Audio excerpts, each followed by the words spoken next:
In the latest UPSC result 2025, top 10 out of top 10 are from various courses of Vajram and Ravi, with All India Rank 1 Anuj Agnihotri and many more. For over a decade, the All India Rank 1 has emerged from this very ecosystem. A journey powered by 50 plus years of legacy. Join the GS Foundation program. Inquire now. Hello everyone, मेरा नाम एकांश ढुल है। मेरा इस बार UPSC CSC में all India rank 3 आया है। मेरी introduction ये है कि मैं वैसे ओरिजिनली रोहतक हरियाणा से आता हूँ and I have been raised in Chandigarh. मेरी स्कूलिंग चंडीगढ़ में सेंट कबीर पब्लिक स्कूल से हुई क्लास 10 तक, और फिर 11th-12th के लिए क्योंकि मैंने कॉमर्स लिया तो आई शिफ्टेड टू भवन विद्यालय चंडीगढ़, और फिर मैंने ग्रेजुएशन करी Shri Ram college of commerce से। 2022 में मैं ग्रेजुएट हुआ। मैं 25 ईयर्स का हूँ। ये मेरा 4th अटैम्प्ट था यूपीएससी में। फर्स्ट अटैम्प्ट में मेरा प्रीलिम्स क्लियर हुआ, मेंस नहीं हुआ बाय बिग मार्जिन। उसके बाद सेकंड अटैम्प्ट में मेरा 342 रैंक आया, थर्ड अटैम्प्ट में मेरा 295 रैंक आया, और इस बार मेरा रैंक 3 आया। और मैं presently Indian audit and account service में हूँ 2024 बैच में, जो मेरा 23 वाले एग्ज़ाम से सिलेक्शन हुआ। ये मेरी एक बेसिक इंट्रोडक्शन है।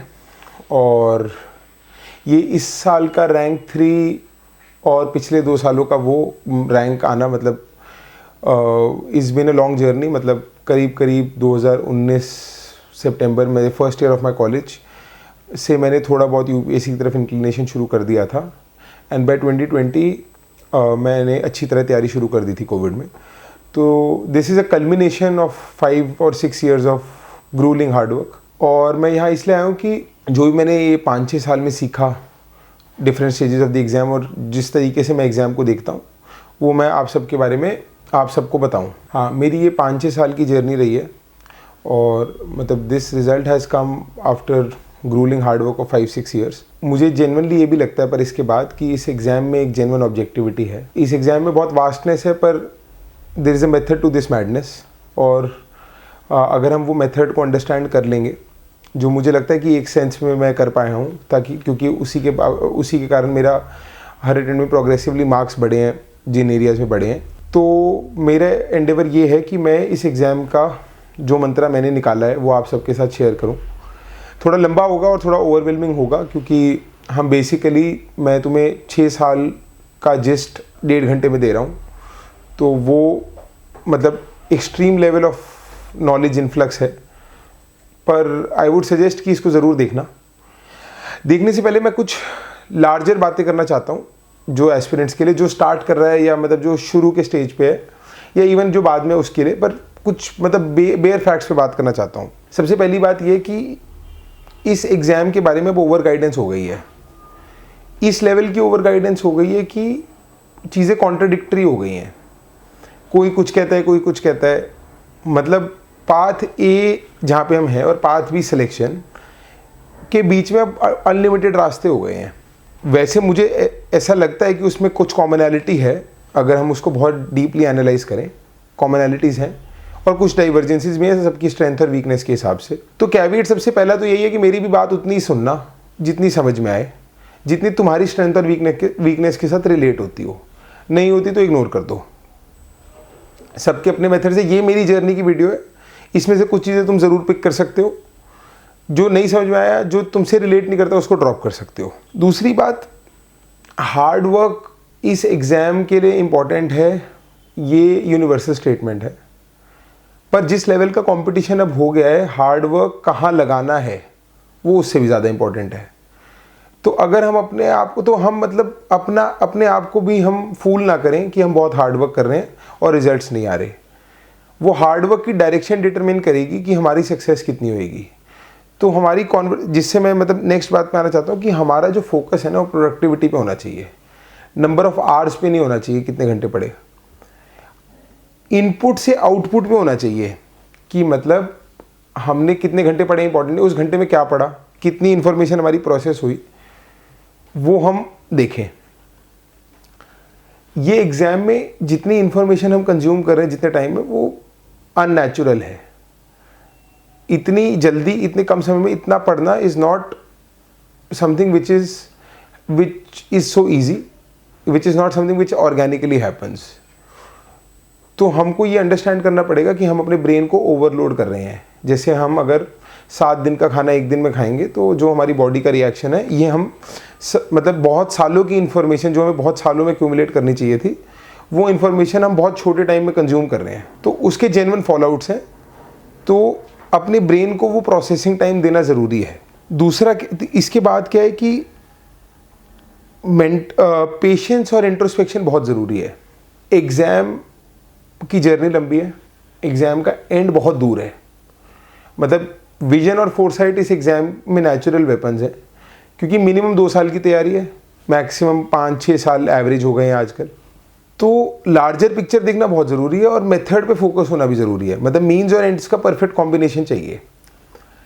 इतना प्रोसेस ओरिएंटेड नहीं होना कि हम भूल ही गए कि हम ये पढ़ाई कर क्यों रहे थे, जो हम सबके साथ नेचुरली होता है।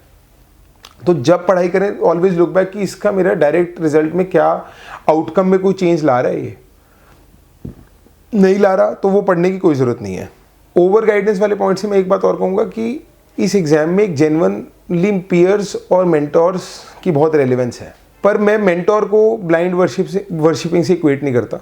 मतलब I have told it everywhere that Atish sir has been like a friend, philosopher and guide to me. He has been a genuine mentor. We have sat for countless number of hours. But हमारे relationship कोई traditional मतलब hierarchy और subordination वाला नहीं है। हमारे relationship में क्या कहते हैं, बहुत फ्रैंकनेस है, फेयरनेस है। मतलब sir has given me the liberty कि अगर मैं सर को बोलूँ कि सर ये नहीं मेरे लिए नहीं काम करा, आपका ये मुझे नहीं जम रहा, या जो हमने कलेक्टिवली देखा कि सर ने मुझे कहा कि ऐसे आंसर लिख, तो मैंने कहा सर मुझे ये वाला तरीका जमता है, तो sir has be given me that space कि तू वैसे ट्राई कर। He has basically channelised my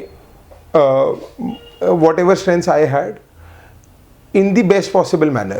So that I believe is the role of a good mentor in this exam. It doesn't mean any blind worshipping to anyone. And I'm saying it with, and Atish sir has given me this liberty also. Even like for me, it has not been even Atish sir. I have disagreed with him and we have collectively come up with things. Last बात शुरू करने से पहले ये है कि हमारा purpose इस एग्ज़ाम को देने का और उस एग्ज़ाम को देने के प्रोसेस में पढ़ाई करने का बहुत क्लियर होना चाहिए कि हमको ये एग्ज़ाम क्लियर करना है। There are 10 other ways to become very intellectual and दुनिया में जितनी कंज्यूम करने की नॉलेज है वो इनफाइनाइट है। हमारा एजेंडा यहाँ पे दुनिया में सबसे नॉलेजेबल बनना मेरे हिसाब से नहीं है। वो एक लाइफ लॉन्ग जर्नी है जिसका इंटरेस्ट है, हम जितना हो जाएंगे। अभी हमारा इंटरेस्ट ये है कि हमें एग्ज़ाम क्लियर करने के लिए जितनी नॉलेज चाहिए हम उतनी नॉलेज ले लें। इसके साथ हम अब आगे बढ़ते हैं कि इस एग्ज़ाम में हमको क्या करना है। मेरे हिसाब से इस एग्ज़ाम की तैयारी लेयर्स में है। मैंने पहले भी बताया था कि इट इज़ नॉट लीनियर। वो आप पहला लेवल करते हैं, फिर दूसरा लेवल, फिर तीसरा लेवल। वो प्रीलिम्स के लिए भी ट्रू है, वो मेंस के लिए भी ट्रू है। और उससे एक प्री लेवल गेम है जिसको L0 बोलता हूँ मैं, कि वो जो हमारा बेस है, हमको पता चलेगा कि हमारी स्ट्रेंथ क्या है, वीकनेस क्या है, हम किसी पार्ट को सोच रहे हैं तो क्यों सोच रहे हैं, हमें कहाँ रिवीजन करने की ज़रूरत है, कौन सी चीज़ें मैं रिकॉल कर पा रहा हूँ, कौन सी नहीं कर पा रहा। हमारी एक्यूरेसी पता चलेगी तो अपने को पता चलेगा कि अपने को कितने क्वेश्चन ट्राई करने हैं। ये हमारा लेवल 3 है। अब हम आ जाते हैं लेवल 4 पे। इसके बाद भी एक स्टेज आती है। हम सबके अंदर एक नेचुरल फटीग होती है कि जब हम पेपर के सॉल्व कर देते हैं, क्वेश्चन कर देते हैं, हमारे नंबर आ जाते हैं। लेवल 4 उसके बाद स्टार्ट होता है। जब हमने प्रीलिम्स के पेपर कर लिए तो अपने को उसके बाद क्वेश्चन लेके बैठने हैं कि मेरे से ये गलती हुई तो क्यों हुई, क्या ये मेरी मेमोरी की गलती थी, क्या ये मेरी रिवीजन इशू है, क्या ये मैंने कभी सुना ही नहीं है, क्या ये क्वेश्चन लो हैंगिंग फ्रूट है, हाई हैंगिंग फ्रूट है। वो असली गेम चेंजर है। जब हम 2 घंटे बैठ के सोचेंगे तो अपने को एक तो पता चल जाएगा कि हमें फोकस कहाँ करना है। दूसरा, उस चीज़ में एक और चीज़ आती है जिसको हम एनालिसिस और पैटर्न रिकग्निशन बोलते हैं। उसमें मैं ये कहना चाहता हूँ कि एग्जाम में ना लॉजिक का रोल है। प्रीलिम्स में पैटर्न रिकग्निशन और एनालिसिस से निकलेगा वो, पर वो लॉजिक अपने को होन और कल्टिवेट करना है। एग्जाम्पल कैसे, जैसे क्वेश्चन 2-3 साल पहले पूछ लिया कि सैटेलाइट जो है वो इतना एरिया कवर करती है, कुछ बहुत छोटा एरिया था, 5000 स्क्वायर किलोमीटर वगैरह। अगर हमारी नॉर्मल अंडरस्टैंडिंग अच्छी है और हमने बार बार वो चीज़ें देखी हैं तो अपने को पता चलेगा कि यार इतनी बड़ी सैटेलाइट अगर वो जियो स्पेशियल ऑर्बिट में है, वो चीज़ें अपने को पहले पता होनी चाहिए। जियो स्पेशियल ऑर्बिट क्या है, दूर कितना है, सैटेलाइट क्या होती है, कहीं न्यूज़ पड़ी होनी चाहिए कि यहाँ की सैटेलाइट ने मतलब रशिया में कुछ चीज़ रिकॉनेसेंस कर ली, ये सब हमें पता होना चाहिए। फिर मैं कहूँगा यार 5500 स्क्वायर किलोमीटर तो बहुत छोटा एरिया है एक सैटेलाइट के लिए जो इतनी दूर है। वो लॉजिक से फिर मैं क्वेश्चन से एलिमिनेट करूँगा। वो कोई ट्रिक्स नहीं है, ट्रिक्स हैं, अगर कोई आपको उसको हाफ हार्टेड बताएगा तो फिर वो बैकफायर भी कर सकते हैं। मैं उसको बोलता हूँ कि अगर हम रेगुलरली टेस्ट करेंगे और उनको एनालाइज करेंगे तो वो एक लॉजिकल कोहेरेंस है, तभी हम देखते हैं जनरली। और बहुत सारे क्वेश्चन ऐसे भी आते हैं, तभी हम देखते हैं जनरली जिसका प्रीलिम्स होने लग जाते हैं 120 आते हैं, उसके हर बार 120 आ रहे हैं, क्योंकि उसको गेम समझ में आ गई है, उसका लॉजिक इतना होन्ड है, ट्यून्ड है एग्जाम के हिसाब से, कि जो एग्जाम में जहाँ जहाँ पिटफॉल्स हैं वो तुरंत पकड़ लेता है। इसी L4 में एक और चीज़ है PYQ एनालिसिस। अब मुझे पता है कि यूपीएससी के पेपर के क्वेश्चन पूछने का तरीका क्या है। वो क्या करता है, ए ऑप्शन में जो फिगर्स हैं वो सी ऑप्शन में डाल देता है, सी वाली ए में। तो बस मुझे थोड़ा सा केयरफुल होना है कि यार कुछ ऐसा ए का सी में तो नहीं था। मुझे पता है कि पिछले साल की ऑप्शंस जो हैं वो अगले साल क्वेश्चन में पूछ लेता है। इस तरह की कुछ बातें मैंने ओवर टाइम यूपीएससी को और यूपीएससी के पेपर्स को देखते हुए पता लगा लिए कि इनके क्वेश्चन पूछने का ये पैटर्न है। जैसे ये एप्लीकेशन वाले क्वेश्चन में जनरली उसका answer all of the above होता है। ये सब चीज़ें करने से मेरे को एक एक्स्ट्रा 5-10 मार्क का एज मिल जाता है। 5-10 मार्क मैंने ले लिए अपने L2 से, जहाँ मैंने अपने प्रीलिम्स के नोट्स में वैल्यूडेशन करके थोड़ी मेमोरी एक्स्ट्रा कर ली। 5-10 मार्क्स मैंने ले लिया L4 करके एनालिसिस और पैटर्न रिकॉग्निशन से। 10 नंबर मेरे ऊपर मैंने बाकी कॉम्पिटिटिव लोगों से और कॉम्पिटिशन में बाकी रिलेटिव टू अदर्स ज़्यादा ले लिए। फिर मैंने क्या किया, बार बार उसकी प्रैक्टिस करके इन चीज़ों को इंटरनलाइज कर लिया, और वो प्रिडिक्टेबिलिटी नेचुरली लिया है, क्योंकि मेरा टाइम मैनेज्ड है, मेरा स्ट्रेस लेवल मैनेज्ड है, क्योंकि मैंने इतने एग्जाम दे दिए। आप जाओ, आप अभ्यास दो, आप जो भी ऑफलाइन इंडिया का टेस्ट होता है वो दो। ये करने से आपका एक overall larger understanding of the prelims exam बनेगा। L1 से हम L4 पे पहुंच गए। अब कुछ ग्राउंड ब्रेकिंग रूल्स हैं L1 से L4 के। एक तो नोट्स लिमिटेड बनाओ और उनको बार बार रिवाइज करो, फोमो को छोड़ दो। मैं बहुत रिस्पॉन्सिबली कह रहा हूँ, ऑलमोस्ट हर नोट्स में सेम चीज़ें लिखी हुई हैं, टू अ पॉइंट कि ऐसा लगेगा कि वो कॉपी पेस्ट है, क्योंकि उस सबने उसी एग्जाम के हिसाब से अपने नोट्स को स्ट्रक्चर किया है और उसकी एक बाउंड्री उन सब ने मिलकर बना दी है। तो there is no point that you are referring say Shankar IAS for environment then something else for environment then it is mostly a copy paste, so better that you revise your own notes ना। जब हम वो कर लेंगे तो हमारी चीज़ें की रिकॉल कैपेसिटी बढ़ जाएगी। ये मैंने बता दिया, रिवर्स इंजीनियर मैंने बता दिया है, करंट अफेयर्स को हमें यूज़ कैसे करना है वो बता दिया। अब जो प्रीलिम्स के करंट अफेयर्स है उसके लिए क्या करें, ट्रैकर प्रो एक ऑप्शन है, न्यूज़पेपर रीडिंग एक ऑप्शन है, मंथली मैगजीन एक ऑप्शन है। अपने को सबसे एफिशिएंट होना है। मुझे लगता है न्यूज़पेपर रीडिंग और ट्रैकर प्रो भी जो 30 सर का, वो प्रीलिम्स के लिए उतना रेलिवेंट नहीं है एफिशिएंट सेंस में। सबसे एफिशिएंट ये है कि हम सारी की सारी मंथली मैगजीन उठाएं और उनमें जितने भी टॉपिक्स हैं उनकी प्रीलिम्स ओरिएंटेड नॉलेज ले लें। जैसे कि ईरान है तो उसका मैप मूव देख लिया, जो भी और चीज़ इकॉनमी में चल रही है तो उसका बैकग्राउंड देख लिया, तो उसको पढ़े भी उसी तरीके से कि उसकी हर लाइन अपने लिए इंपॉर्टेंट नहीं है। जैसे वो पूछेगा कि सिग्निफिकेंस क्या है इन्फ्लेशन की, वो भी प्रीलिम्स के लिए उतनी रेलिवेंट ही नहीं, क्योंकि वो हमने L0 में अपने बेस में फाउंडेशन में कंप्लीट कर लिया। L1 में L1 में तो अपने को इन्फ्लेशन वाले नोट में देखना, CPI में क्या क्या इंक्लूड होता है, क्या क्या एक्सक्लूड होता है, कौन निकाल रहा है, मतलब उसमें एक्सक्लूजन क्या इंक्लूजन क्या है, 4 से 6% है, RBI का क्या रोल है। तो वो प्रीलिम्स में बहुत स्पेसिफिकली करंट अफेयर्स में चीज़ें निकालनी है। तो ये हो गया प्रीलिम्स के लिए करंट अफेयर्स। जैसे हम करंट अफेयर्स की बात कर रहे थे, और करंट अफेयर में मंथली मैगजीन भी है। आप ना मंथली मैगजीन ध्यान से देखना, समझ लो उसमें न्यूज़ आई कि ये नई कोऑपरेटिव यूनिवर्सिटी बन गई, न्यूज़ इतनी सी है। मंथली मैगजीन में जनरली उसका स्टैटिक पार्टी कवर होगी, व्हाट आर कोऑपरेटिव्स, कॉन्स्टिट्यूशन की प्रोविजन क्या है, इंपॉर्टेंट जजमेंट क्या है। तो वो आप ध्यान से देखोगे तो वो आप उसका बेवजह हुआ बना रहे हो करंट अफेयर्स का। मंथली मैगजीन में बेसिकली जो न्यूज़ इंपॉर्टेंट हुई है उसका स्टैटिक पार्टी कवर हो रहा है। जैसे अगर इंडिया नेपाल में कोई डील हुई तो वो इंडिया नेपाल की हिस्ट्री बता देंगे, वो बता देंगे, उसकी सिग्निफिकेंस बता देंगे, नेपाल का मैप दिखा देंगे, लिपू लेखा कॉन्फ्लिक्ट वगैरह ये सब बता देंगे, काला पानी डिस्प्यूट, वो स्टैटिक बातें तो हैं। जो न्यूज़ में आ रहा है वो मंथली मैगजीन उसका स्टैटिक, उसका बैकग्राउंड, उसका एरिया आसपास का कवर करें, which is your basically your static note. तो अगर हम तो ध्यान से सोचोगे तो ज़्यादा करंट अफेयर का हुआ बनाने की ज़रूरत प्रीलिम्स के लिए नहीं है। वो लोग आपको बताएंगे कि आप वैसे करो, पर it is just not worth it. ये करने के बाद हम जैसे सोचें कि जिससे मैं मेन बात पे मतलब आई एम बीइंग रेपिटेटिव कि प्रीलिम्स बेसिकली स्टैटिक से निकलेगा। अब कहने का मतलब इसका ये है कि प्रीलिम्स में अगर 100 क्वेश्चन है और नंबर मतलब 200 नंबर का पेपर है, अपने को 100 ही नंबर लाने हैं, 100 105 नंबर लाने, उससे ऊपर ओवरकिल है। तो उससे ऊपर वैसे ही हम मेहनत का रिटर्न नहीं आ रहा। अब जो 100 नंबर हम ला रहे हैं, वो 100 नंबर लाने के लिए कहाँ से लाएं? तो मैंने बता दिया वैल्यू एडिशन वाला पार्ट लिया हो। फिर मैं कह रहा हूँ कि स्टैटिक वाले से लाओ। अब स्टैटिक में भी ना, उसमें प्रीलिम्स के पेपर को अगर आप देखो ना, तो उसमें सारे क्वेश्चन इक्वल नहीं है। उसमें 40 क्वेश्चन है जो बहुत आसान है, 35 क्वेश्चन है जो अप्लाइड है, और 25 क्वेश्चन डिफिकल्ट और बाउंसर्स हैं। तो उन पे वेट ऐसे ही देना है। एंड इससे I come to the exam strategy, because both of these things are linked. आपको मेक श्योर करना है जो 40 किताब से स्टैटिक क्वेश्चन है वो तो आपकी गलती ना हो। जो 35 अप्लाइड है वो आप value addition notes L2, L3 practice और L4 analysis and pattern recognition, उनसे आप वो 35 क्वेश्चन पे होल्ड बना पाओ कि आप वहाँ से 20-25 क्वेश्चन सही कर पाओ।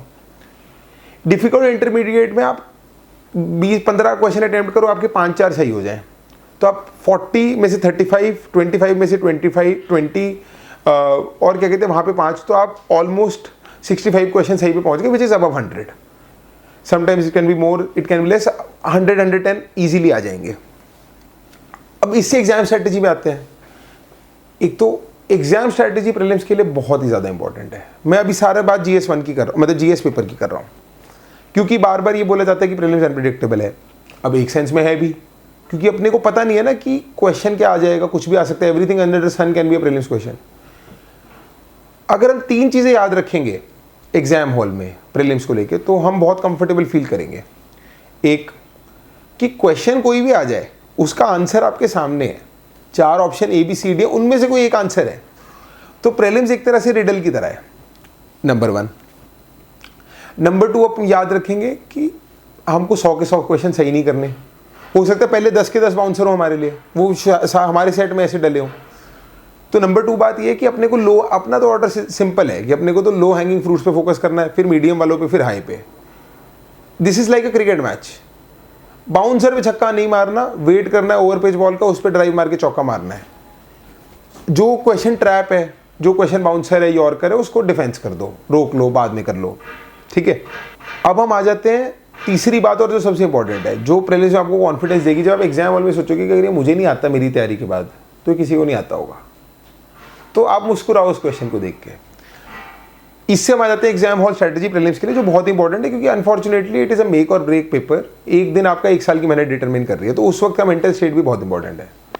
पेपर को कैसे अप्रोच करना है। अब सबसे पहले मैं क्या करता था, मैं तो बड़े ईजी एटीट्यूड से जाता था। आपका काम रहना बहुत इंपॉर्टेंट है, इट्स ए बिग डे। पर अगर आप अपने दिमाग में ही सोचोगे कि ये बहुत बिग डे है, you are likely to underperform. Normally जाओ, बैठो, लोगों को ऑब्जर्व करो। जब पेपर आए तो वैसे ही मुस्कुराओ आसपास कि यार क्या चल रहा है, लोग कैसे सोच रहे होंगे, इतना अच्छा। फिर जो क्वेश्चन, फिर उस क्वेश्चन को अप्रोच ऐसी करो कि प्रीलिम्स का पेपर आप लेवल्स में सॉल्व करो, लेयर्स में सॉल्व करो।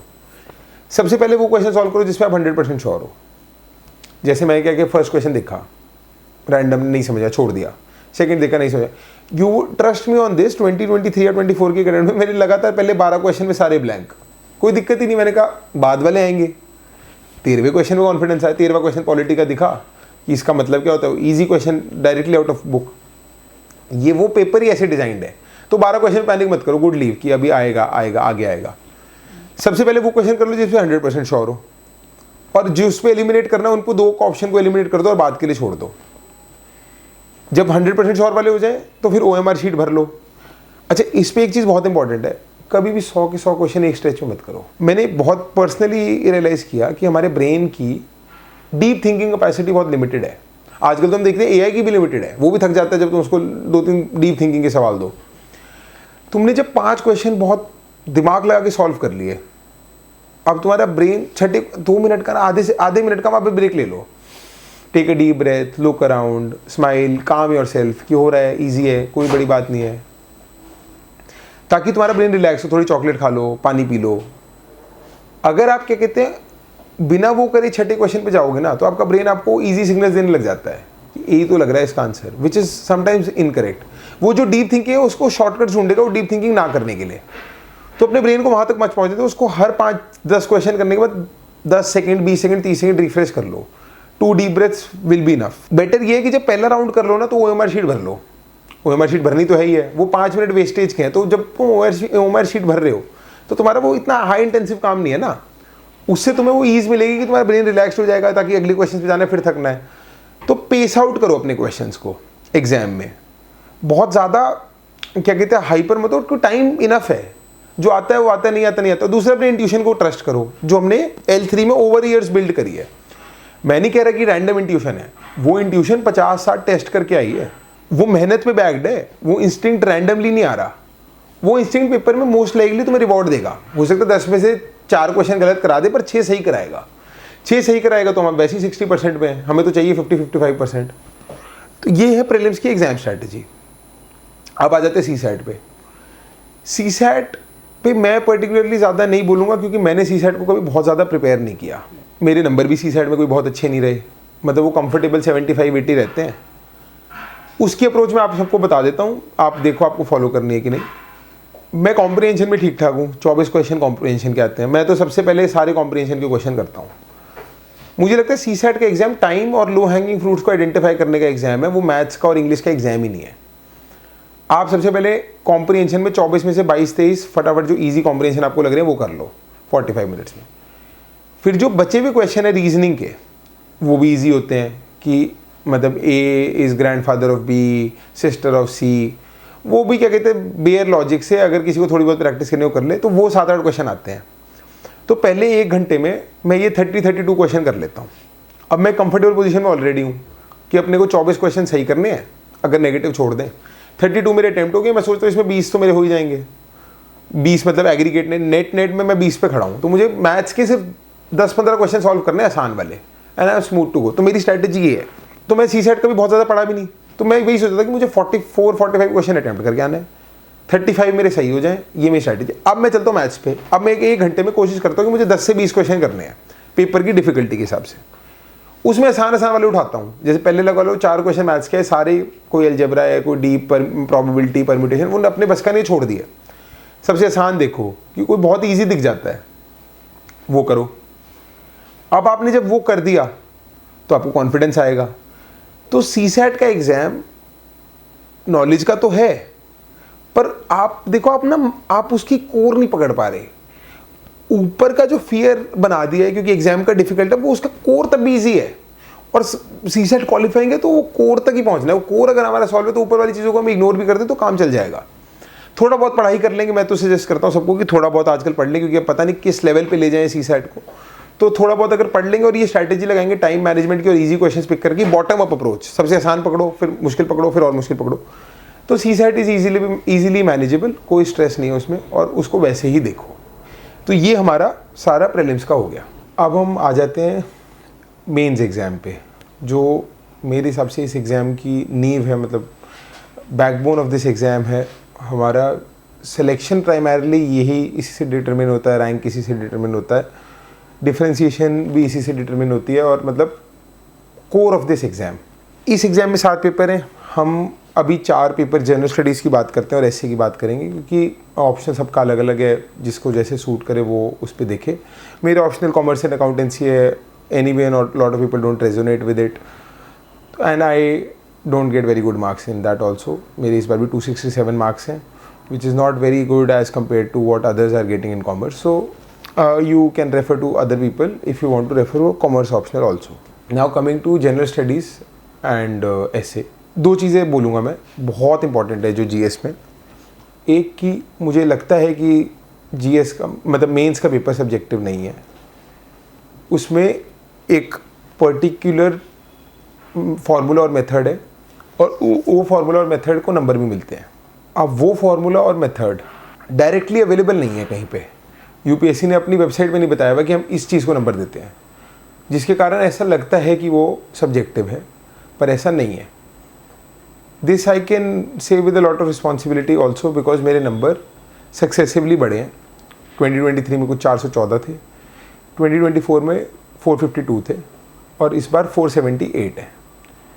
And I believe I am, मतलब अगर मैं एग्रीगेट में देखूँ तो जीएस में सबसे ज़्यादा मार्क्स मेरे ही हैं। मैं ऑल इंडिया टॉपर हूँ जीएस में 478 मार्क्स के साथ, और मेरी पूरी तैयारी जीएस और एससी के अराउंड सेंटर्ड थी। That is point number 1। Point number 2 is GS का एग्ज़ाम ऑन द स्पॉट का एग्ज़ाम ही नहीं है। जैसे रिपब्लिक डे पे एयर शो होते हैं या थिएटरिकल परफॉर्मेंसेज होती हैं, जो उस वक्त लगती लाइव है लाइव उस तरीके से देखो तो, पर वो एक रिहर्स परफॉर्मेंसेज हैं जो मतलब हमने 100-200 बार उन्होंने रिहर्स करी होती है, और वो दिन उनके लिए एक जस्ट अनदर मैकेनिकल डे होता है। मैं मेंस के एग्ज़ाम को ऐसे ही देखता हूँ। उस दिन nothing novel about that day, nothing novel about the questions they are asking, और मैं उसकी इतनी प्रैक्टिस करता हूँ कि वो मुझे बस जैसे रिपब्लिक डे की परेड में आंसर एयर शो होता है वैसे ही मेरे आंसर्स होते हैं, वो those are a representation. That is point number 2। Point number 3 ये है कि मेंस में हमें लक को बीट करना है। मतलब अगर हमें ऊपर आना है तो लक से भी आ सकते हैं, पर अगर अपने को यही है कि मुझे ही ऊपर आना है तो हमें कुछ ऐसा एडिशनल करना पड़ेगा जिससे वो लक बीट हो। एग्जाम्पल के लिए मैं खाने का शौकीन हूँ। दाल मखनी काकी दी हट्टी में भी बहुत अच्छी मिलती है, और दाल बुखारा जो बुखारा रेस्टोरेंट में मिलती है दिल्ली में वो भी बहुत अच्छी मिलती है। फंडामेंटल है कि दाल की क्वालिटी बेकार नहीं हो सकती, वरना कितनी महंगी सस्ती दाल उसका कोई वैल्यू नहीं। जब अगर दोनों की दाल की प्रिपरेशन अच्छी है देन ऑल्सो वन वंडर्स कि भाई what is it so different कि they are charging so much for the same dal makhani. It can be about presentation, it can be about ambience, it can be about market value, it can be about 10 other things. And that is precisely how our mains answer should be. Simple dal makhni is content here, और उस content के बाद भी our answer should be like a dal bukhara. What is the difference is what we'll discuss now. और वो level से आएगा, तो कहने की बात ये है कि सेम कंटेंट को और अपनी इंफॉर्मेशन को हम ऐसे लिख सकते हैं कि वो उसी चीज़ को शार्पन आउट करके कि वो बेस्ट तरीके से दिखे। इसी उसमें मैं ये कहना चाहता हूँ कि मेंस के एग्ज़ाम को हमें देखना चाहिए कि लोग उसको देखते हैं कि हम आसपास बहुत डेटा कंज्यूम कर रहे हैं। मेंस एग्ज़ाम में हमें उस डेटा को इंफॉर्मेशन में कन्वर्ट करना है, इंफॉर्मेशन को नॉलेज में कन्वर्ट करना है। अभी सुनने बड़ा एब्स्ट्रैक्ट लगता है, मैं जब लेवल्स के साथ बताऊंगा तो ये काफ़ी रिलेटेबल अंडरस्टैंडेबल लगेगा। इन द सेम लाइट मैं कहूँगा कि फोकस इनपुट से आउटपुट पे होना चाहिए। मेंस के एग्ज़ाम में हमें करीब 25-30 हज़ार वर्ड्स लिखने हैं, 7 पेपर इंटू 21 घंटे में 28,000 वर्ड्स लिखने हैं। अगर हम जीएस की बात करें तो 16,000 वर्ड्स, और मैं तो उससे भी ज़्यादा लिखता था। करीब अपने को 12 घंटे में लिखने हैं। ये प्रोसेस वही जो मैंने कहा मैकेनिकल है, रिहर्स्ड है, उसको वैसे ही देखना है, पर इस प्रोसेस की तैयारी भी फिर वैसे ही होनी चाहिए। अगर हम पैसिव कंज्यूमर ऑफ नॉलेज बनेंगे तो हम ए चीज़ की तैयारी कर रहे हैं और बी चीज़ का एग्ज़ाम दे रहे हैं। एग्ज़ाम में अगर हमें लिखना है तो हमारी प्रिपरेशन भी लिखने की होनी चाहिए।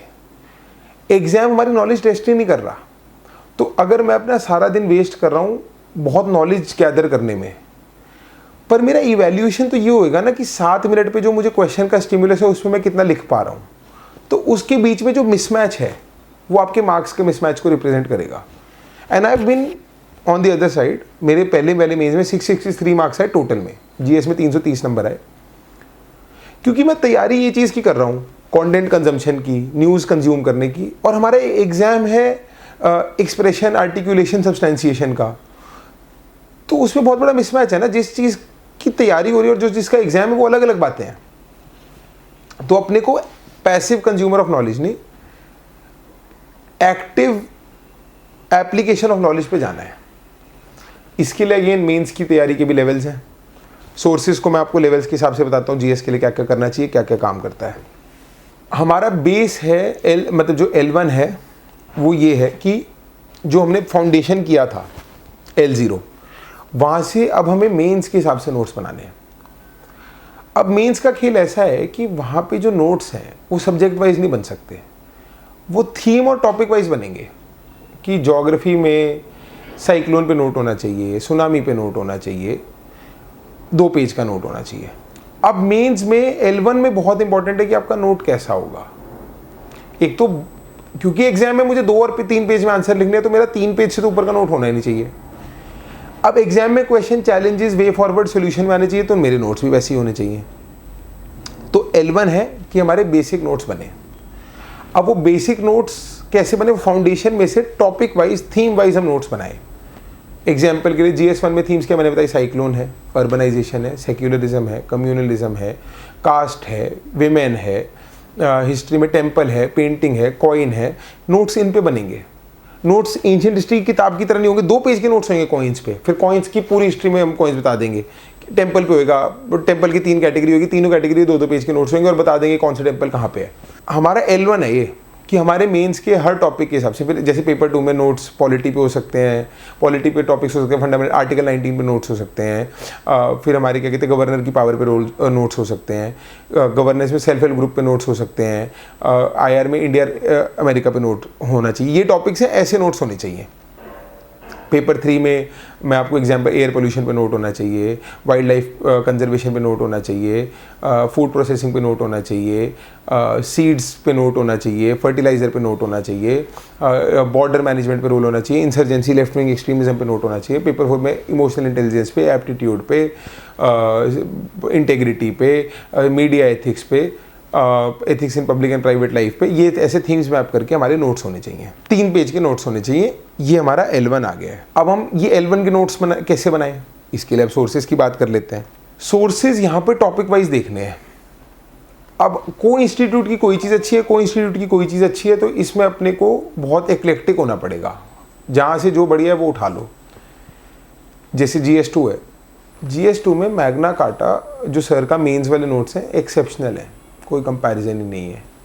GS3 में मैंने सारथी का मटेरियल रेफ़र किया, बहुत अच्छा है, कुछ चीज़ों में बहुत कॉम्प्रिहेंसिव भी है।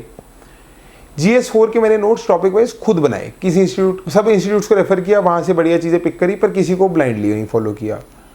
किसी इंस्टीट्यूट का एडवांस कोर्स ले लिया, वो भी किया, किसी का पहले लिया वो लिया, मतलब मैंने ऑलमोस्ट हर इंस्टीट्यूट से कुछ ना कुछ ले लिया। दिपिन सर का कोर्स ले लिया करंट अफेयर्स के लिए। GS1 में मैंने अनिमेश प्रधान के नोट्स रेफ़र करे ज्योग्राफी के लिए। सोसाइटी के लिए मैंने हर जगह से विजन का मटेरियल लिया, कहीं और से मटेरियल लिया, फिर उस मटेरियल में से बेस्ट चीज़ें निकाली और अपने नोट्स में अनअकैडमी से कुछ उठा लिया, कहीं और से उठा लिया। मतलब वो उसमें मैं किसी पर्टिकुलर इंस्टीट्यूशन या टीचर पे बाउंड ही नहीं हुआ, क्योंकि मेंस के नोट टॉपिक वाइज हैं। टॉपिक में हमारे पास 2 खतरनाक हथियार हैं। एक ट्रैकर प्रो जैसा न्यूज़ ऑर्गेनाइजर है, एक आर्टिफिशियल इंटेलिजेंस का ऐसा टूल है कि उस टॉपिक पे उतनी जानकारी तो किसी इंस्टीट्यूट से ज़्यादा मुझे AI दे देगा। तो जो मेरे नोट्स मैंने बनाए वो मैंने टॉपिक्स मैप करे, टॉपिक मैप करके मैंने हर इंस्टीट्यूशन से कुछ ना कुछ उठा लिया। They are doing a good job, all of them, in some aspects और the other. They are not one stop solution for anything. No teacher is one stop solution. They are doing a great job because this exam is so diverse. Asif sir से कुछ पूछ लिया, उनसे कुछ उठवा लिया, उनसे एक डायरेक्शन ले ली, कुछ चीज़ें कहीं से इंट्रोड्यूस कर ली, AI से कर ली और वो 2 पेज का नोट बना लिया। ये हो गया हमारा L1 बेसिक। अब अपन को L2 पे जाना है। अब हम आगे L2 पे। L2 है डेटा एनालिसिस। डेटा एनालिसिस में क्या आता है, पहले तो सारी टॉपर कॉपीज देखो कि वो लिखते कैसे हैं। जैसे वो लिखते हैं वैसे तो हमें लिखना है, दैट इज। पर जो जो वो लिख रहे हैं वो हमारे नोट्स में होना चाहिए ना, मतलब वो उनके नोट्स में होगा तभी वो एग्जाम में रेप्लिकेट हो रहा है। तो हम ये अंडरस्टैंडिंग बनाई कि उनकी कॉपी देखी और हमने वो चीज़ पिक करी कि ये ऐसे लिख रहे हैं तो इनके नोट्स कैसे होंगे और हम वैसे ही नोट्स बना लें। ये हमारा L2 है। L2 में हमें डेटा एनालिसिस करना है गुड लेवल पे। अब हम आ जाते हैं L3 पे। L3 सबसे इंपॉर्टेंट पिलर है। इसमें आ जाता है वैल्यू एडिशन, कि आप अपने नोट्स में ऐसा क्या डालें जिससे वो एक्सेप्शनली गुड बने। इंट्रोडक्शन है, कंक्लूजन है, वैल्यू एडिशन है, कोटेशन है, ग्लोबल कंपैरिजन है, रिपोर्ट्स हैं, इंडेसेस हैं, कमेटी है, डायग्राम है, फ्लो चार्ट है, और वो चीज़ उस चीज़ का कॉन्टेक्स्ट है। मैं इसको एक्सप्लेन करता हूँ। जैसे हम कोई भी थीम उठा लें, हमने क्या कहते हैं सेल्फ हेल्प ग्रुप उठा ली, तो अब मैं सेल्फ हेल्प ग्रुप को मैंने 2 पेज का नोट तो पहले बना लिया था L1 में। अब मैं उस नोट को थोड़ा इन्हांस करता हूँ। एक दिन मैं L3 के नोट, मतलब सेल्फ हेल्प ग्रुप के नोट के साथ बैठ गया। अब मैंने सोचा मैं इसकी क्या इंट्रोडक्शन लिखूँ जो ज़बरदस्त कैची हो। मैंने देखा, मैंने सोचा कि एक इंट्रोडक्शन तो होगी कि approximately 88 lakh self help groups in India covering about 10 crore women. ठीक है, दैट इज़ गुड इंट्रोडक्शन। ऐसी मैंने 3-4 इंट्रोडक्शन कैच कर ली। फिर मैं सोचा कंक्लूजन में क्या लिखूँ। कि prime minister talks about women led development, from women development to women led development and self help group is a integral pillar to it, ये हो सकता है। फिर मैं सोचूं कि मैं इसके अंदर और क्या डालूं जिससे ये बढ़िया हो, तो मैंने सोचा एक टाइमलाइन बना देता हूँ कि सबसे पहले नाबार्ड आया, नाबार्ड का एक बैंक लिंकेज प्रोग्राम आया, जिसके बाद फिर सेल्फ में नेशनल रूरल लाइवलीहुड मिशन आया, और आजकल फिर वो लखपति दीदी की स्कीम आई। तो मैं टाइमलाइन में देखो छोटे उसमें कितना इन्फॉर्मेशन, ये सब मैं वो बना रहा हूँ जो मैं एग्जाम में रेप्लिकेट करूँगा। मैं अपने थीम को कैसे इनरिच कर रहा हूँ। फिर मैं नीचे लिख दिया कि SDG 5 तो चलो सेल्फ हेल्प ग्रुप करता है, और भी SDG सॉल्व करता है। कोई कमेटी रिपोर्ट, फिर मैंने मोहम्मद यूनिस का कंपैरिजन कर दिया। मैंने फिर AI से सोचा कि सेल्फ हेल्प ग्रुप पे मेरे को कोई कोटेशन दे, क्या पता कोई अच्छी कोटेशन मिल जाए। फिर मैं अकेले बैठ के ब्रेनस्टॉर्म करके कोई डायग्राम सोचा। तो मैंने अपने 2 पेज पे theme wise, topic wise value addition कर ली, फ्लो चार्ट बना दिया, टाइमलाइन बना दी, हब एंड स्पोक मॉडल बना दिया। ये हमारा L3, ये हमको हर टॉपिक पे करना है। जब हम ये कर लेंगे तो हम वैसे ही हमारा नोट बहुत इंटरेस्ट हो जाएगा। करना 2 पेज में ही है, 2 पेज से ऊपर जाते वो रिकॉल नहीं हो पाएगा। तो हमारे 2 पेज का कोई नोट इस तरीके का दिखेगा, या 3 पेज का हो जाएगा। वो 2 पेज का नोट सेल्फ हेल्प ग्रुप की नॉर्मल थ्योरी होगी कि उसके एडवांटेजेस क्या हैं, कि वो इकोनॉमिक एम्पावरमेंट करता है, वीमेन एम्पावरमेंट करता है, वगैरह वगैरह। और फिर उसमें कुछ कंडेंस्ड इंटेंस मामला होगा जिसको हम वैल्यू ऐड बोलते हैं। ये हमारा हर टॉपिक पे हमने वैसे नोट बना लेना है, और वो एक एक्टिव वो करना है। वो किसी इंस्टीट्यूट से कॉपी नहीं करना, उनका रेफरेंस ले सकते हो, पर ताकि वो इंटरनलाइज तब होगा जब हम अपनी मेहनत करेंगे। अब हम आ गए, L3 हमारा ख़त्म हो गया है।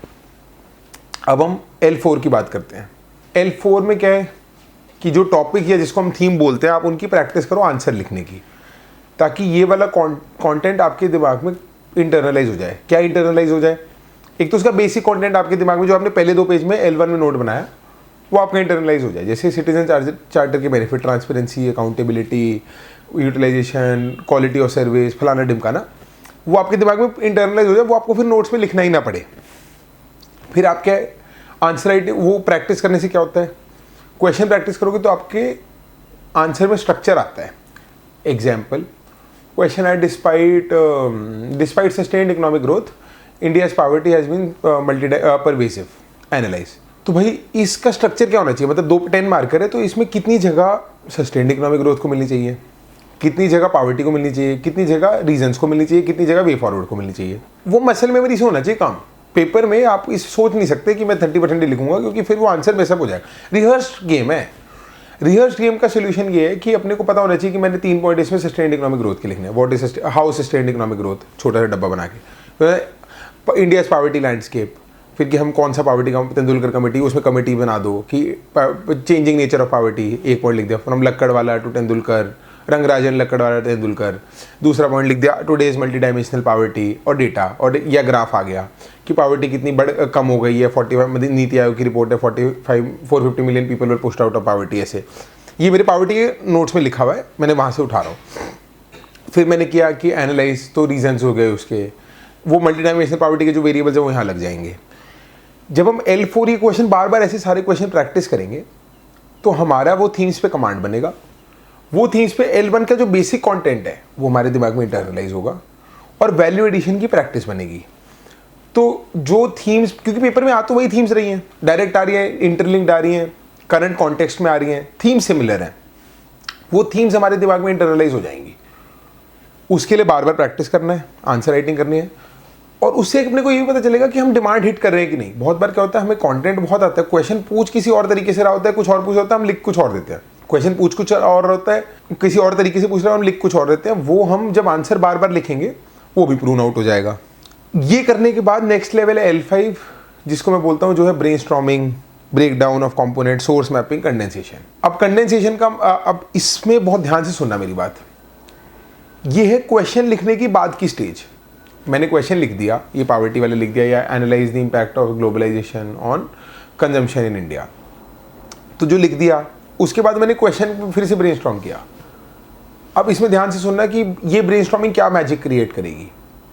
एक तो हमारे दिमाग में ग्लोबलाइजेशन की नॉलेज को कंडेंस कर देगी कि ग्लोबलाइजेशन क्या होता है, उसका डायग्राम है, उसकी टाइमलाइन है, उसका कोटेशन है, ये सब क्योंकि हमने लिखा ही है। हम उसके बाद आफ्टर थॉट फिर हम थोड़ा और एफर्ट करेंगे तो हमें ग्लोबलाइजेशन के कंपोनेंट मिल जाएंगे क्योंकि 3-4 बार लिख दिया, फिर हम थोड़ा सा एक्टिवली चैट जीपीटी कर लेंगे कि भाई व्हाट इज़ ग्लोबलाइजेशन।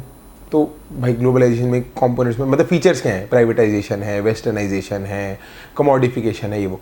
जब हमें पूरे सिलेबस के टॉपिक्स के कंपोनेंट्स मिल गए हैं तो हमारे साथ एक नई मैजिक होगा जो मैं आगे बताता हूँ।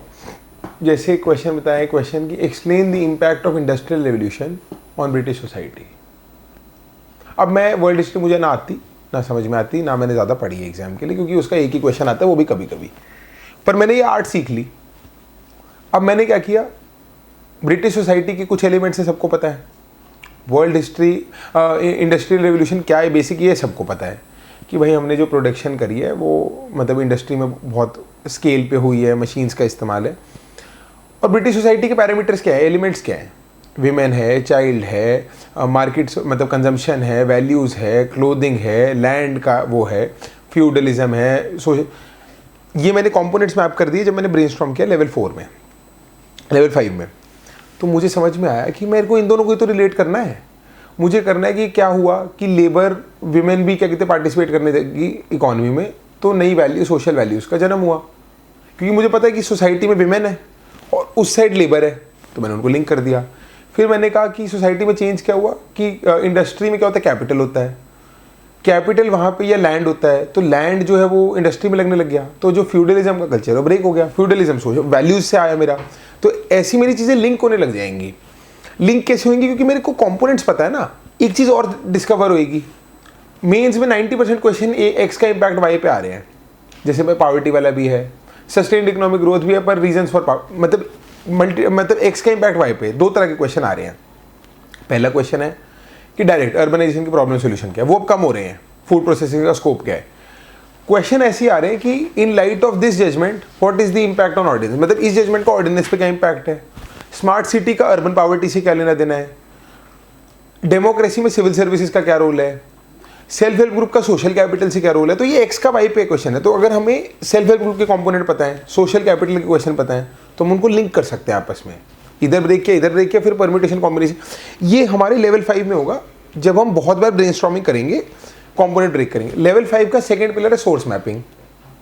अब सोर्स मैपिंग में क्या करो, सारे इंस्टीट्यूट उठा लो। ये मेंस के वक्त की बात है, जिस साल आप मेंस दे रहे हो, आपको पता होना चाहिए कि उस साल कौन सी थीम्स न्यूज़ में है और उनको ज़्यादा एफर्ट देना है। जो भी न्यूज़ में आया, बजट में कुछ है, जैसे कैपेक्स बहुत है तो कैपेक्स एक थीम हो गई, उन पे आपके पास डिफरेंशिएशन वाली नॉलेज होनी चाहिए। बेसिक चीज़ें सबको पता है। एक तो वो थीम्स आप इसलिए भी मिस नहीं कर सकते क्योंकि सब करके जा रहे हैं। जैसे पिछले साल इंडस वाटर ट्रीटी एक ऐसी थीम थी जो हम मिस नहीं कर आए, क्वेश्चन आए तो मैं पीछे नहीं रह सकता। तो आप करो सोर्स मैपिंग। सोर्स मैपिंग के क्या करो, सारे इंस्टीट्यूट खोलो, सारी न्यूज़ खोलो और ट्रैकर प्रो खोलो। ट्रैकर प्रो में जो जो अखबार में आ रहा है आपको सब दिख जाएगा कि वो कौन सी, वो थीम के वाइज मैप्ड है, तो आपको पता है कि कौन सी चीज़ें इस साल न्यूज़ में ज़्यादा इंपॉर्टेंट है। उसको क्रॉस चेक कर लो सारे इंस्टीट्यूट्स के साथ।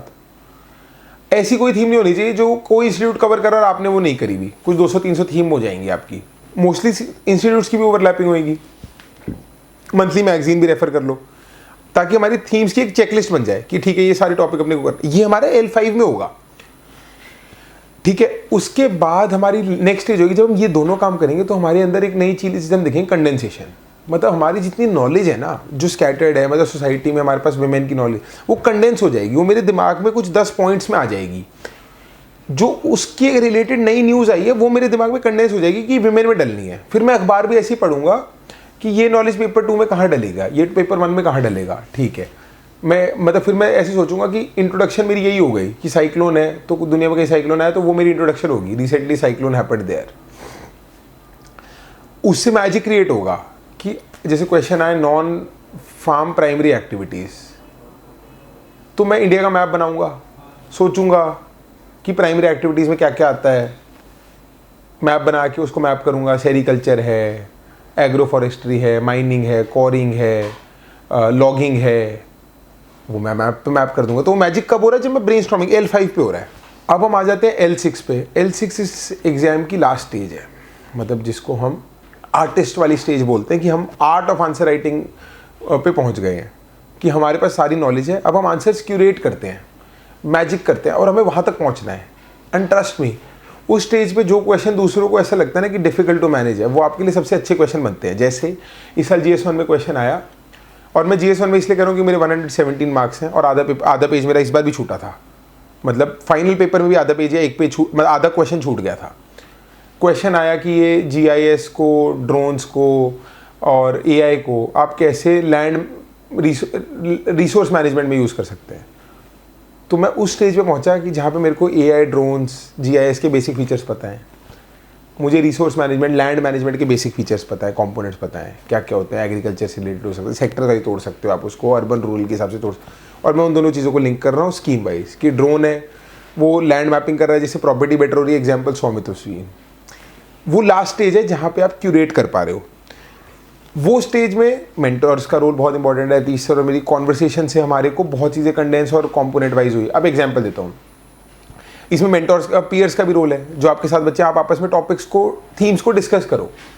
जैसे सर और मैं एक दिन बैठे, हमने PDS का मैंने कोई आंसर लिखा, सर ने पढ़ा, सर को लगा ठीक है, मतलब ये मैंने अपने किसी दोस्त से डिस्कस किया कि PDS क्या है।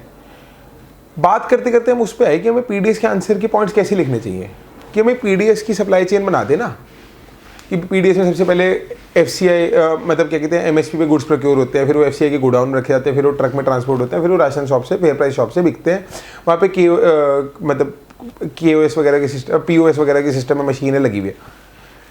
चैलेंजेस लिखने हैं तो हर पॉइंट पे चैलेंजेस लिख दो, सोल्यूशन लिखने तो हर पॉइंट पे लिख दो। सिमिलरली सेमीकंडक्टर को फिर मैंने वो चीज़ सीखी। अब जब मैंने सेमीकंडक्टर पढ़ा और वो इस साल न्यूज़ में था, पता था आएगा, तो मैंने सेमीकंडक्टर की भी सप्लाई चेन पहले ही रट ली कि उसमें OSAT होते हैं। मेरा उस साइड का बैकग्राउंड नहीं तो मुझे ज़्यादा पता नहीं है। OSAT होता है, AMAT होता है, असेंबल, मैन्युफैक्चरिंग, टेस्टिंग, OSAT एक स्टेज होती है, ऐसे कुछ स्टेज होती है, अब मेरे को याद भी नहीं, स्टेज 1 2 3। तो मैंने वो स्टेज लिख दी, प्रीफैब, डिज़ाइन, OSAT, AMAT, ऐसा कुछ होता है। मैंने इस स्टेज के एग्जाम्पल, इस स्टेज की चैलेंजेस, इस स्टेज के, तो उससे आपका आंसर स्ट्रक्चर हो गया। फिर क्या है, डिजास्टर मैनेजमेंट है, सेंडाई फ्रेमवर्क के 7 सजेशंस है, वो मैंने वे फॉर्मेट में डाले और वो डायग्राम की तरह लिखे हुए हैं। 4 चीज़ें बढ़ाओ, 3 चीज़ें घटाओ, या 3 चीज़ें बढ़ाओ, 4 चीज़ें घटाओ। वो एज इट इज़ मैंने वे फॉर्मेट डालना। अब वो दिखने में एक पॉइंट लिखा है मैंने, पर जब बाकी लोग उसमें 7 अलग अलग पॉइंट दिखते, वो तो मैंने एक ही पॉइंट में कवर कर दिया, तो मेरा आंसर कितना डेंस हो गया। क्योंकि हम उस लेवल पे पहुंच गए कि सारे कंपोनेंट्स कंडेंस्ड हैं, और मतलब मेंटोर के साथ, AI के साथ, और मैं अपने दिमाग को एक्टिवली ऐसे ट्रिनिटी में यूज़ कर रहा हूँ कि चीज़ों को ब्रेक डाउन कर रहा हूँ, उनको ऑर्डर में डाल रहा हूँ और फिर उसको अप्लाई कर रहा हूँ। यहाँ तक पहुँचने के लिए आपको 2-3 हज़ार आंसर लिखने पड़ेंगे। तो ओवरवेल मत हो, ये मैं तब बोल रहा हूँ जब मैं 3 हज़ार आंसर लिख चुका हूँ। तो इसको ऐसे मत सोचो कि ये मेरी फर्स्ट स्टेज है, ये मेरी कल्मिनेशन वाली स्टेज है। आप ये लैडर चढ़ते रहोगे तो इवेंचुअली बहुत स्मूथली आप यहाँ पहुँच जाओगे। ओवरऑल अब ज्ञान ये है कि रोज़ जो करो उसको ढंग से करो। मेंस के लिए दिन के 4-5 आंसर पढ़ो, उनको एनालाइज करो, देखो कि आप डिमांड हिट कर रहे हो कि नहीं कर रहे। ChatGPT से आंसर इवैल्यूएट करवाओ, मेंटोर से करवाओ, पीयर्स से करो, चीज़ों को कंपोनेंट में ब्रेक करो। जो मैंने बातें कही उसको दूसरी बार फिर सुनना। अब करंट अफेयर्स का क्या रोल है इस पूरे में, L6 में मैंने वैसे ही बताया। जो न्यूज़ आ रही है वो देखना कहाँ फिट हो रही है। अब जैसे ट्रैकर प्रो क्या है, ट्रैकर प्रो आप जाके गूगल पे सर्च करना। Tracker pro basically news organise करने का एक मेथड है, अतीश सर का ही है। और मतलब सर क्या कर रहे हैं उसमें, या हम कर क्या रहे हैं उसमें, न्यूज़ को हिंदू और क्या कहते हैं इंडियन एक्सप्रेस की न्यूज़ को theme wise, topic wise map कर रहे हैं। तो बेसिकली उसको ऐसे मत देखो कि ये है तो अखबार। वो मेरा काम आसान हो गया कि वो टैग न्यूज़ मिल गई मुझे, तो मुझे क्या करना, मेन से मैंने क्या किया, इन्वायरमेंट का टैग डाल दिया। तो हिंदू इंडियन एक्सप्रेस की जितनी भी इन्वायरमेंट की न्यूज़ 6 महीने में आ गई, वो मेरे को मिल गई, वो मैंने अपने टॉपिक में ऐड कर ली। तो मेरे आंसर्स फुल ऑफ क्या कहते हैं वैल्यू एडिड कंटेंट, और मेरा काम आसान हो गया, मुझे एक भी दिन का अखबार नहीं पढ़ना पड़ा। अब एक बार ऐसे की बात करते हो, फिर कुछ जनरल बातें करेंगे। अब ऐसे है, ऐसे में मैंने क्या किया, ऐसे में पहले 2 अटेम्प्ट में मेरे नंबर कम आ रहे थे, और अगले दोनों अटेम्प्ट में पिछले साल 128 आए, which was I think 3rd 4th highest. इस साल 119 आए, मेरी थोड़ी गलती रह गई, एंड मुझे पता था थोड़े नंबर ड्रॉप करेंगे। पहले दोनों अटेम्प्ट में 100 के आसपास आए। ये जंप रैंडम नहीं है, इस जंप के बीच में ओवरहॉलिंग ऑफ मेथड है, जो मैं आप लोगों को बताना चाह रहा हूँ। मैं I do a separate video on SA. I wanted to discuss prelims and GS in detail, because that is the plinth and that is where my expertise lies. अब ऐसे में पर मैंने जो सीखा, एक तो आपको मैप कर लेना है कि कुछ प्रीवियस ईयर थीम्स हैं 15 साल की, वर्च्यूज़ पे बेस्ड, वैल्यूज़ पे बेस्ड, जो बहुत इंपॉर्टेंट है, करेज, परसिवेरेंस, पेशेंस, हैप्पीनेस। क्वेश्चन इन्हीं पे आ रहे हैं और आपको 8 में से 2 लिखने हैं, तो आप 15 थीम प्रिपेयर कर लोगे तो दो तो चमक ही जाएंगी। लेवल 1। लेवल 2 फिर डेटा एनालिसिस का है।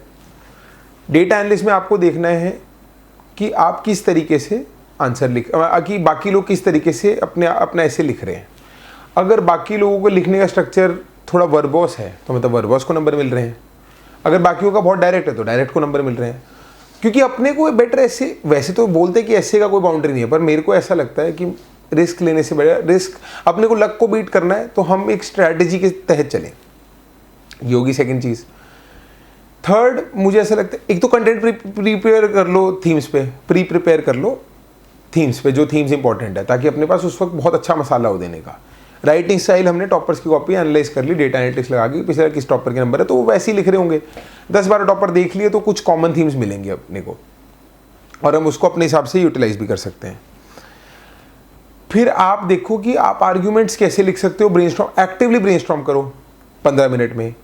ब्रेनस्टॉर्म करते हुए आर्ग्यूमेंट्स लिखो, ना कि क्या कहते हैं एग्जाम्पल्स लिखो। हम ब्रेनस्टॉर्म करते हैं एग्जाम्पल लिखे जाते हैं कि मैं इसमें ये डाल दूंगा, ये डाल दूँ। कैसे डालेंगे वो इंपॉर्टेंट है, उसको कैसे थीम पर कॉन्टेक्चुअलाइज करेंगे वो इंपॉर्टेंट है, उस पर काम करो।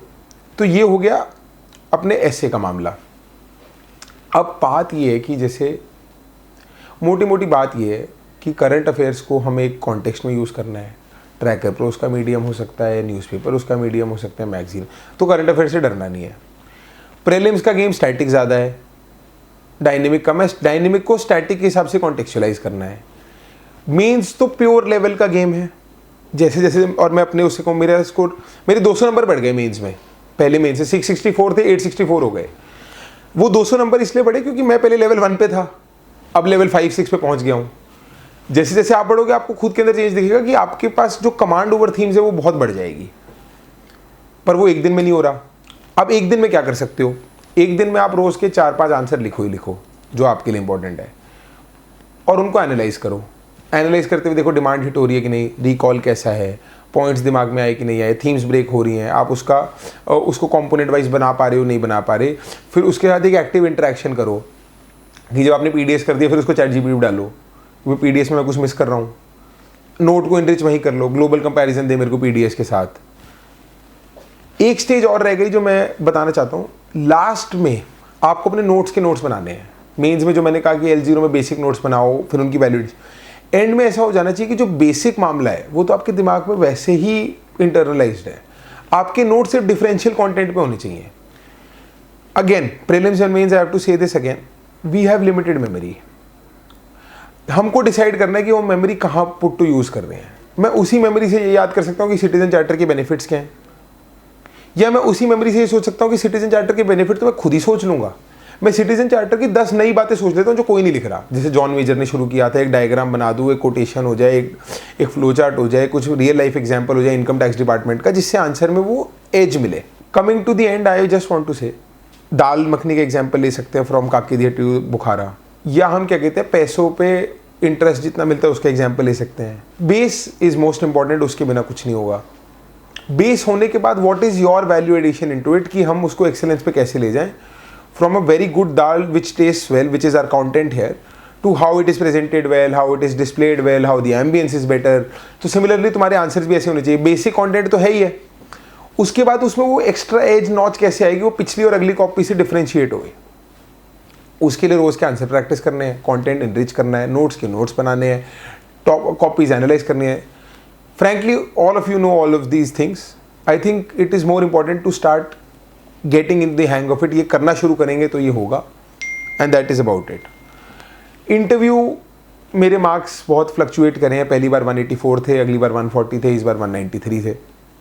तो I think I am not the best person to guide on interview. जैसे सब बोलते डायफ पढ़ लो, वो करो, मेरे पास भी वही एडवाइस है।